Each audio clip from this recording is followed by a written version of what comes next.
Hello, എല്ലാവർക്കും സുഖമല്ലേ? എല്ലാവർക്കും ഇഷ്ടമുള്ള ഒരു കറിയാണല്ലോ മത്തി വറ്റിച്ചത്. നല്ല ഫ്രഷ് മത്തിയാണെങ്കിൽ പിന്നെ പറയണ്ട, നല്ല സൂപ്പർ ടേസ്റ്റ് ആയിരിക്കും. നമ്മൾ മത്തി എന്നറിയും, ചിലർ ചാള എന്നറിയും. നല്ല ഫ്രഷ് മത്തി കിട്ടിയിരുന്നു. അപ്പോൾ വിചാരിച്ച് സാധാരണ ഉണ്ടാക്കുന്നതിൽ മാറ്റിയിട്ട് വേറൊരു തരത്തിലൊന്ന് വറ്റിച്ചെടുത്താലോ എന്ന്. അങ്ങനെ ഞാൻ ഉണ്ടാക്കിയതാണ്. എല്ലാവർക്കും ഇഷ്ടപ്പെട്ട് നല്ല ടേസ്റ്റ് ഉണ്ടായിരുന്നു.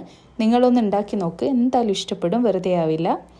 ആദ്യം ഒരു ചട്ടിയെടുത്ത് ചൂടാൻ ശേഷം അതിൽ 4 തക്കാളി ഇട്ട് കൊടുത്ത് 2 പച്ചമുളക്, ഒരു 3-4 വറ്റൽമുളക്, കുറച്ച് ചെറിയുള്ളി, കുറച്ച് വെളുത്തുള്ളി, എന്നിട്ടൊരു 5 മിനിറ്റോളം ചെറിയ തീയിൽ നന്നായിട്ടൊന്ന് വഴറ്റി കൊടുത്ത് എന്നിട്ടത് വേറൊരു പാത്രത്തിലേക്ക് മാറ്റി വെച്ച് ചൂട് തണിഞ്ഞതിന് ശേഷം മിക്സിയിലിട്ട് നന്നായി അരച്ചെടുത്ത് അതവിടെ മാറ്റി വെച്ച് ആ ചട്ടിയിൽ തന്നെ കുറച്ച് വെളിച്ചെണ്ണ ഒഴിച്ചിട്ട് കുറച്ച് ഉലുവയും കുറച്ച് കടുകും നന്നായി പൊട്ടിച്ച് അതിന് ശേഷം നമ്മൾ അരച്ച് വെച്ച അരപ്പുണ്ടല്ലോ, അരപ്പ് ചേർത്ത് കൊടുത്ത് അത് തിളച്ച് വരുന്ന സമയത്ത് ആവശ്യത്തിനുള്ള ഉപ്പും ചേർത്ത് കൊടുക്കുക. പിന്നെ കുറച്ച് പുളിവെള്ളവും ചേർത്ത് കൊടുക്കുക.